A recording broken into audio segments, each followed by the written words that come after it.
Welcome back to Tireless Seekers. Last week we had quite an interesting discussion, and so this week I'm hoping to just follow on from that. Towards the end of the discussion, I kind of profounded myself with the realization of listening to Archie talking about some new concepts that I hadn't considered before, and how he expounded on things I'd already known. So not gave me new knowledge, I already knew stuff, but to help me gain an understanding of what I knew. And so this week I wanted to kind of talk about the relationship between knowing something, and it's funny that obedience comes into the two intellectual things, but knowing versus understanding versus obedience, and the relationship and how they tie in. Now Sunday we spoke a little bit about it as well. You shared some interesting insights with regards to obedience and how that kind of was the key to the other two principles. Maybe you can just kind of tie in the relationship to us between obedience and how that's kind of like the base of where we start with knowledge and understanding. Yes. Okay. Thank you. It's quite interesting because after we had that discussion, I thought about it a lot. And I thought, following up from the creation and Adam and Eve, it just came to my mind that there were so many, after they had been kicked out of the Garden of Eden, there were so many times, I'm sure, that were very, very difficult and very tough for them. And them knowing that they had made a mistake, obviously, and then trying to correct that mistake that they had made, and knowing that, yes, they've been told how to correct it, but now you're almost left on your own to kind of, I don't know, simmer in the consequences of your choice. In the consequences of your choice. And then Adam is given a commandment, and he obeys it. He's given a commandment. The commandment was for him to sacrifice. And that explanation for that commandment is only given later. So but he obeyed. Physically sacrifice, to build an altar. Yes, to build an altar, kill an animal and sacrifice it, and do what he needed to do. And he never understood why. And then an angel comes to him and asks him, why are you sacrificing? And he says, I know not, save the Lord has commanded me. So he must have been so traumatized by what had happened in the Garden of Eden that when he was given something to do, he never bothered to ask. Like, following out the disciplinary action. Just do it. Just do it. So he just did it. And then afterwards, it was explained to him why he was doing it. And I've even thought about it. I don't think if Adam had ever asked, why am I sacrificing though? I don't think the Lord would have withheld that knowledge from him. He wouldn't have. He would have explained to him why he was sacrificing. But Adam was so traumatized by his mistake that he didn't want to ask. He commanded me, I'm just going to go ahead and do it. You know. But there's an understanding that comes, and when people have to do something with understanding, they do it wholeheartedly. The thing that also kind of came to me was the story of Enoch, and how that city was so righteous. Yes. That they were taken up to heaven. The entire city got taken up. Yes. And for me, that stood out to me my entire life growing up. I was like, wow, can you imagine living in a place that is so righteous? And only recently, after reading in that agnostic script about the book of Enoch and how much that was revealed to him, I realized that in essence, righteousness had nothing to do with it.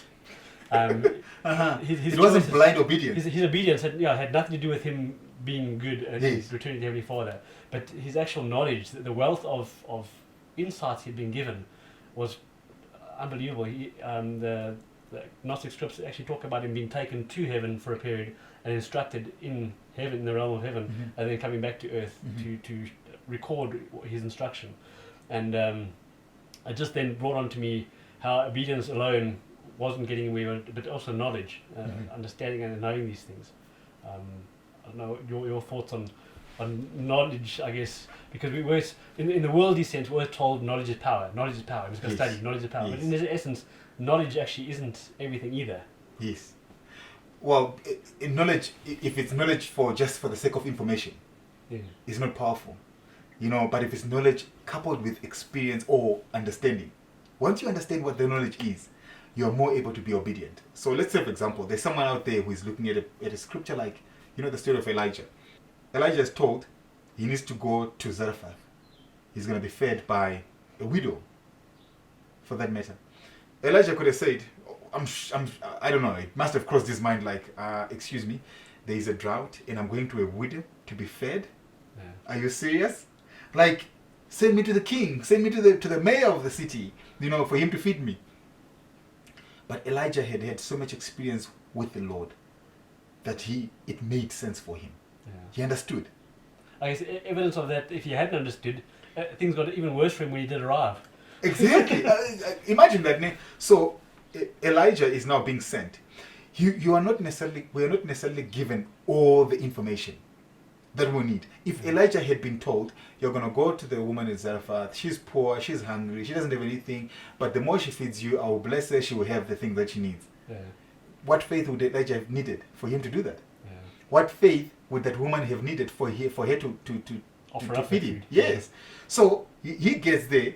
He gets there to Zarephath. He meets this old lady there and approaches her. And I'm sure the old lady, it wasn't normal. So this is absolutely, it's an unusual circumstance. He is a stranger. Exactly. Yeah. He is a male figure approaching a woman figure, asking them for food. It's just out of sync. That whole scenario there is just wrong. Yeah. But what do? The woman says to her, I can't feed you. I am going to make my last meal right now with my son so we can eat and die. Yeah. And Elijah says something crazy. He says, no. Feed me first. And then you can worry about you and your son dying. Put that in today's terms. Exactly. Like, what kind of prophet is that? Exactly. Who does that? Who does that? He does that. And the woman obeys. She did it. And because of what she did, both Elijah's experience with the Lord was improved. His understanding of how the Lord works was improved. The woman's experience with Elijah was improved. Her testimony of prophets and what they are was improved. Her testimony. So, prophets are almost like they're like a bridge between us and Heavenly Father. Not that He wants to create a bridge, but when we see a real person in front of us, who we can use as a reference point to take us back to Jesus Christ. That's what He wants. So, her testimony of the prophet was absolutely cemented. Her testimony of the Lord was absolutely cemented because Elijah never went there to preach Elijah. Yes. He went to preach the Lord. So when you look at that, information and knowledge could have been given, but at some point, obedience brings better understanding. And that story of Elijah has become the bedrock of our own faith, to say we can trust a prophet, we can trust this, we can trust this. It's interesting you say that obedience brings better understanding. But also, conversely, better understanding brings better obedience. Yes. What does the Lord say? Everything is a circle in front of me. It's a round. It's a complete round. He sees the end from the beginning. So, as obedient as we are, if we had better understanding, we would obey better. But you wouldn't have to try and obey better. No. By default, you'd be better. Yes, you would be better. Because if we understood, I'll give you this example. When my son was baptized, we didn't say you're baptized because it's a commandment. You need to be baptized. We explained to him that because of the sins that you're committing, or the sins that you've committed, or the sins that you're going to commit, you need to be washed clean. Okay? And then after you're washed clean, you're going to be clean always. And then afterwards, he was like, I remember him asking this. So after I'm baptized, if I make a mistake, must I be baptized again? Because I've been washed clean. And we're like, no, you don't have to be washed clean again. You have to go to church every Sunday, partake of sacrament, and it has the same effect as baptism. Yeah. Just that level of understanding for someone so young. And as we said it, I think it made sense to me in my mind as well. I'm like, wow, that's why. Yeah. If everyone understood that organized religion as it is, it plays a role. And there are some ordinances that we participate in organized religion, that play a significant role in our day-to-day life. In the first one of the first episodes, we talked about making ourselves part of the Saviour's Club, yes, and not trying to make him part of our club. And I think a lot of times we look at baptism as maybe entrance into that club. Into the club, yes. And it's far more than. Yes, it's not about. Yes, it's about getting into the kingdom. Yes, it's about joining his church, so to speak. Yeah. Yes, it's about being on the path. Those yes, outward. Yes, all those things are true, but it's also true in the sense that you have now been washed. You have now been washed. You have now been cleaned. And besides this, I also know that even though you have been washed right now, you're still going to make mistakes. I've provided another thing that you can do, that not necessarily washing, that can have the same effect on you. And that requires you to be here together with your brothers and sisters, together with your friends, and together we can strengthen each other. That's why organized religion is very important. If true organized religion, so this is not just organized religion, but true organized religion. So if we had understanding, our level of obedience, not just the level, but also the quality of obedience improves. Just talking about the symbolism behind baptism, being washed, water, and whatever. That would be a fantastic chat for another time. Yes. But bringing it back to the obedience thing now, made me think of when I was on mission, busy proselyting and sharing the gospel. We met a man who was a phenomenal intellect. We walked into his home and he had a bookshelf wall to wall of religious books. I guess in a sense you kind of look at what's standing here and relate me to someone similar. Yes. And he knew everything and anything about religion, but yet he wasn't converted. Yes. I mean, knowledge in itself, like you say, without understanding, is of no powerful consequence.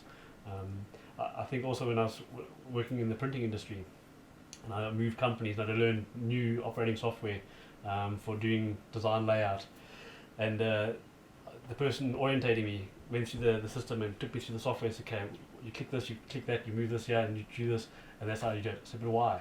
Why am I doing that? For me, I'm getting old now, so to remember stuff is very difficult. Unless I know why I'm doing it. But if I understand why I'm doing it, then I don't have to remember it because I understand, okay, this has to happen after that process, and this is why.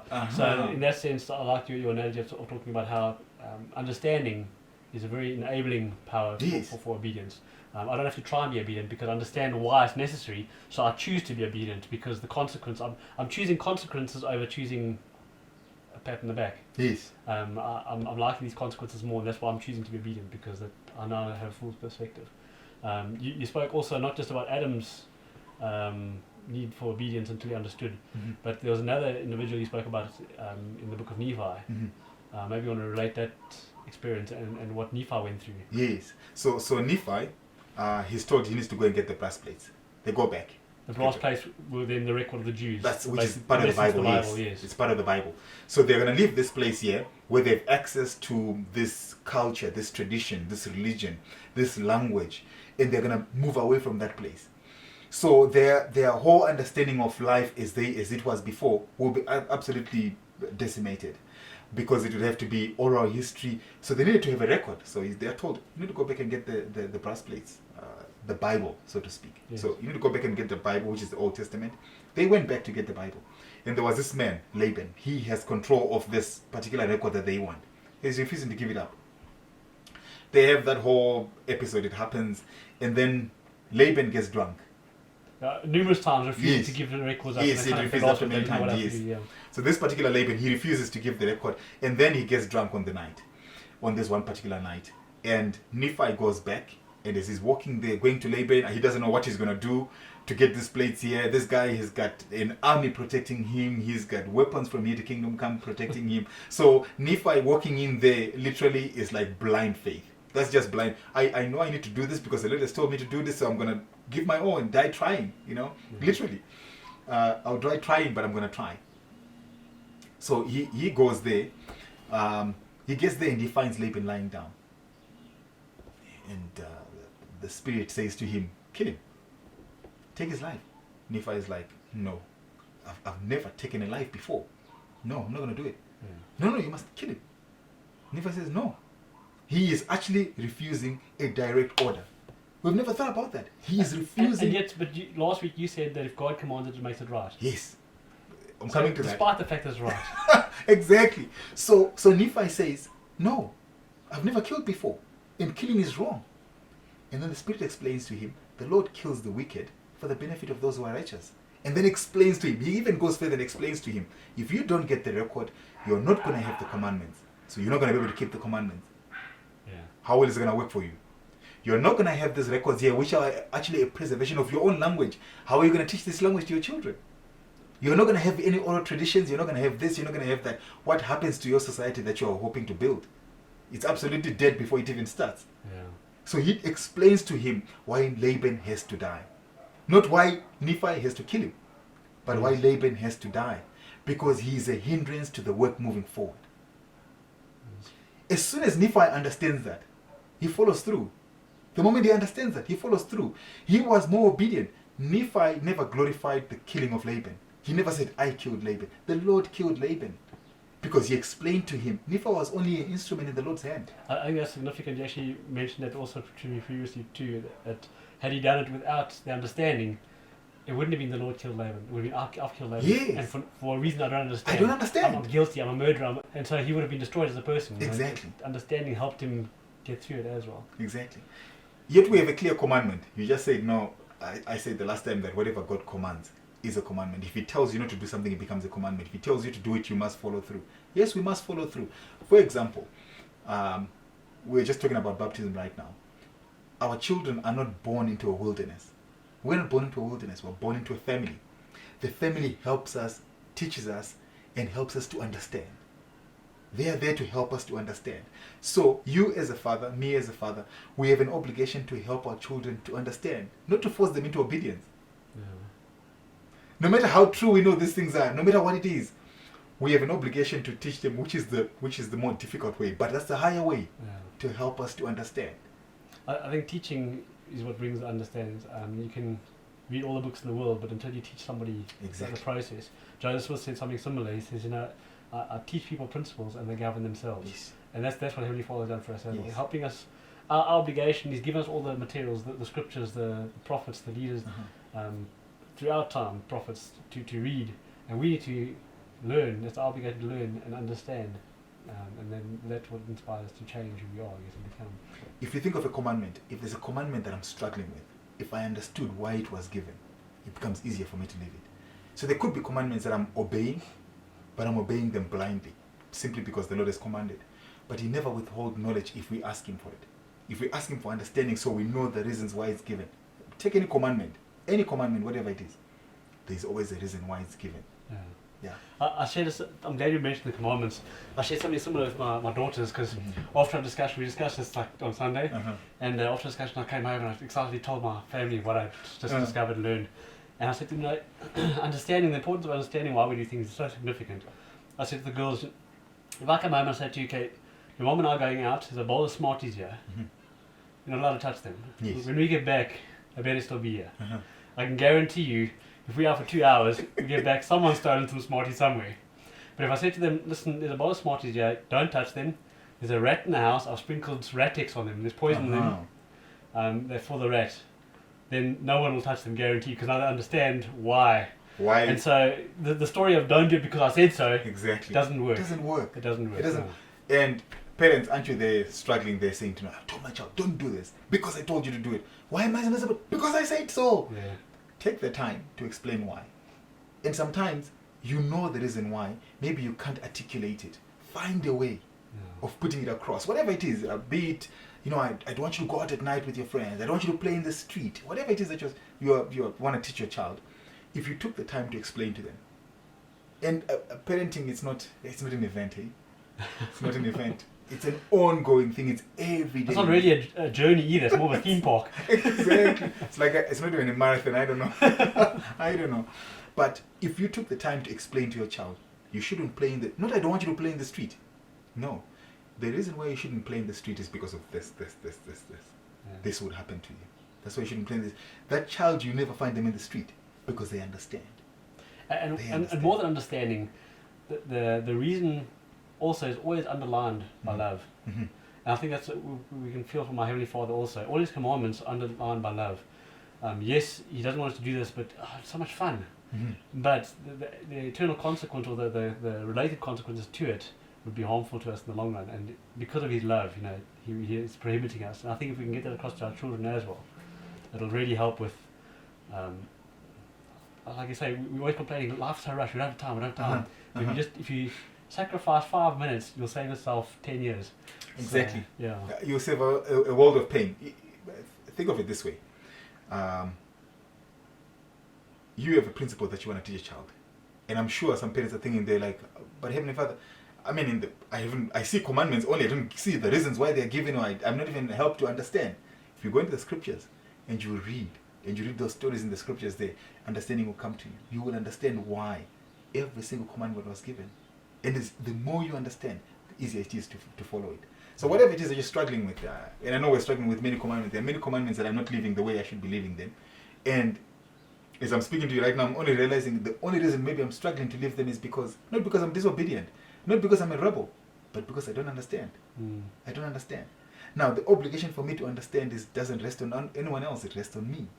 I have to take the time to find out the reason why that commandment was given. I think, I think you and I are already blessed to afford the opportunity to have these discussions. But I think it's as equally important for others to take moments to have discussions of consequence. Yes. We meet people all the day, we talk to people all the day, but what are we talking about? Yes. It's bubblegum popcorn discussions. It's of no relevance, no value to anybody. Just this morning, I'm taking the kids to school, and the girl's like, "Can we put some music on now?"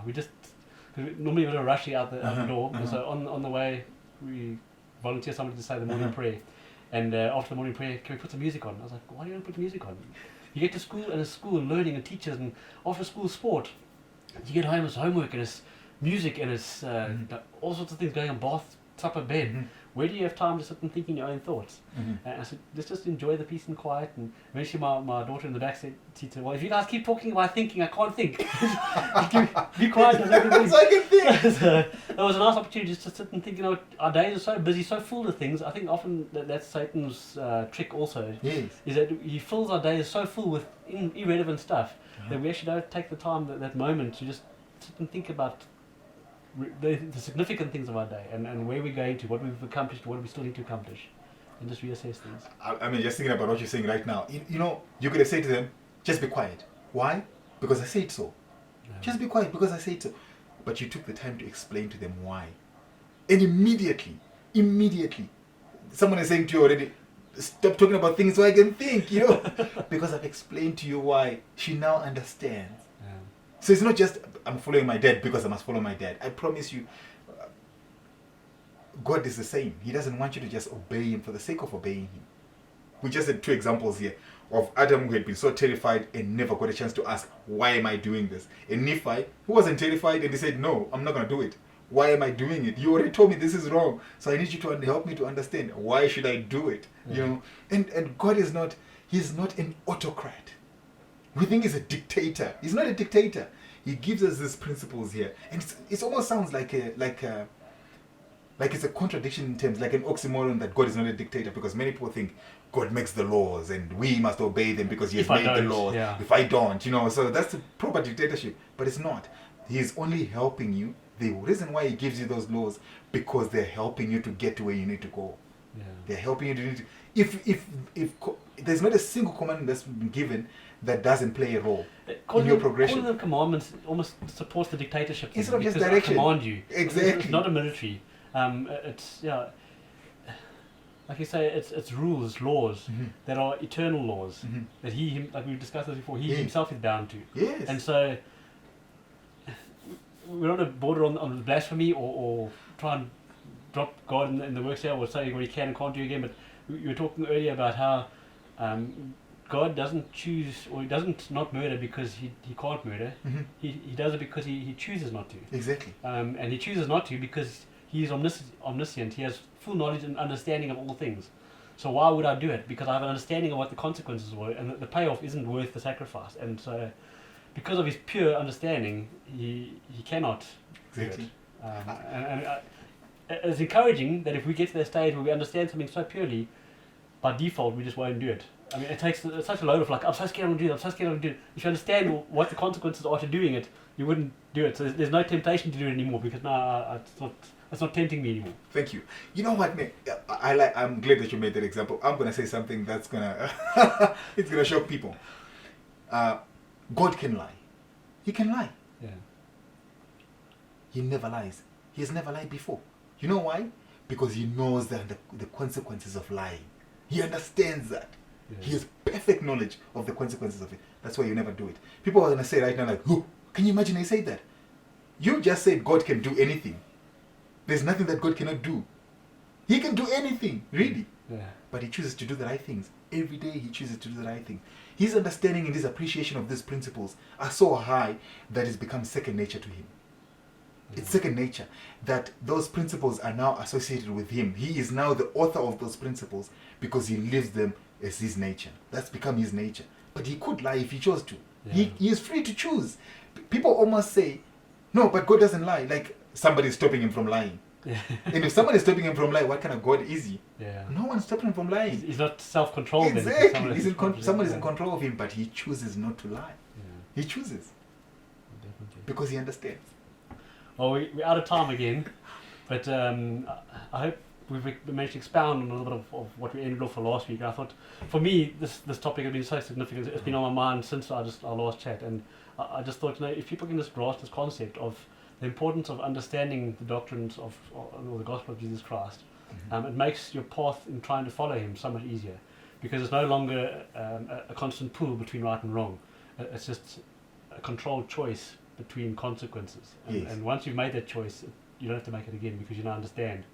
And it just doesn't relate to religion only here. It relates to real life. I mean, if you say you understood, you gave an example of you going to work, and somebody will tell you, no, you must do this, and you're like, no, but why am I doing it? The moment you understood why you're doing it, you never had to be told to do it again. Yes. If we went to work and understood every single principle at every single point of why it's supposed to be done that way, we would do it naturally. Yeah. It would just come because you understand. And that's the exciting and disappointing thing at the same time. It's like, I feel like I've grasped this concept now, and I've been liberated, but not in the things I don't understand yet. No! I'm still going to make a mistake because I don't understand everything. So there's something coming that I haven't got to yet, Yeah. and I don't know what it is. That's the thing that's bothering me now. But the fact that I now understand the importance of understanding, I feel like I'm being empowered to now make better choices. Cool. So I hope this has worked out for the rest of the world as well. We've been able to empower you too. As long as they don't forget to subscribe, yes. like and share. That's it. Subscribe, like and share. Awesome. And then anything else that you want us to discuss, anything. We'd love to hear your topics of discussion or points of interest. Wonderful. Great. Cool, man. See you next time. Enjoy.